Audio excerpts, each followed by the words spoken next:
नमस्कार, मी सर्जेराव गायकवाड. शिवरत्न न्यूजमध्ये आपले सहर्ष स्वागत. तुळजापूर तालुक्यातील तामलवाडी येथे विजेच्या धक्क्याने 2 म्हशी दगावल्या तर एक कायमची जायबंदी झाली. शेतकऱ्यांचे झाले लाखो रुपयाचे नुकसान. शेतकऱ्यांना नुकसान भरपाई मिळावी अशी होते मागणी. तुळजापूर तालुक्यातील तामलवाडी येथील शेतकरी महेश दिलीप पाटील हे तरुण शेतकरी शेती व दुग्ध व्यवसाय करून आपला व आपल्या कुटुंबाचा उदरनिर्वाह करतात.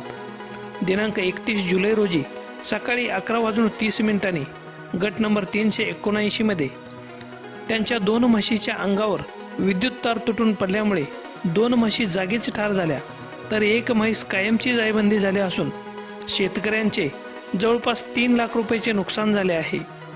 ग्राममहसूल अधिकारी यांनी पंचनामा केला असून पोलिसांनी ही घटनास्थळी जाऊन पाहणी केली व पंचनामा केला आहे.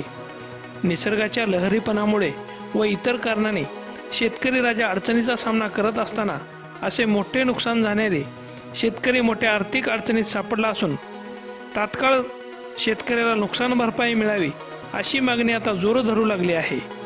प्रतिनिधी सचिन शिंदे, शिवरत्न न्यूज, तामलवाडी.